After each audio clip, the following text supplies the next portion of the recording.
My biggest challenge in Shanghai was to combine these 2 weeks of teaching with my teaching in the Netherlands. The course was still going on, so I had also questions and emails from my students in the Netherlands. Furthermore, I thought about writing an essay for the Chinese students, and then I got an overload of marking work, so that was also quite a lot. I'm teaching a course that is called Diversity and Inclusion Studies, and as you can imagine, my students really have a big profit from this staff mobility. So I would say it enriched my classroom experience, hopefully.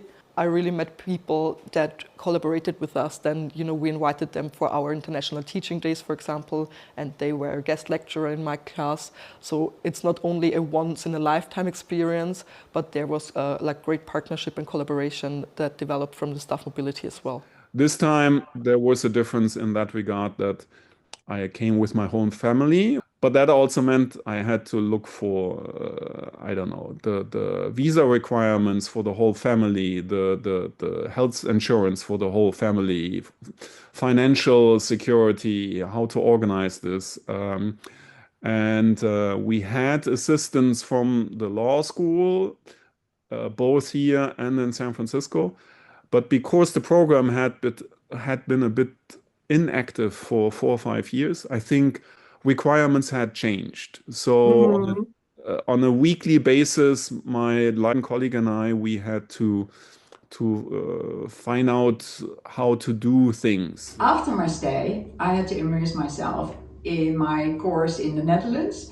Unfortunately, I had no time to really reflect on my time in Shanghai, but of course, after some time, a little bit more quiet, I look back as a very nice time, very enjoyable, and I'm looking forward to a new exchange adventure.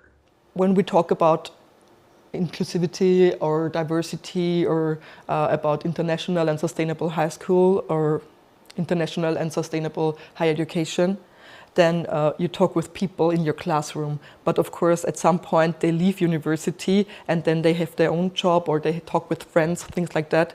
So I have the impression that whenever I talk with students, then this has a great chance to get a broader audience. Suddenly I realized that actually we are very much supported here by our administration because you know each other, you help each other, and a lot of energy, you don't have to put so much energy into this. In times of budget restraints, I think it's wonderful that you can apply for Erasmus funding for these staff mobilities. I went to Denmark and to Sweden, and I got all costs covered by the Erasmus funding. Preparation for my staff mobility was actually quite simple. We have a scholarship office here at the university with some wonderful colleagues, and they provided me with all the information that I needed to get this done.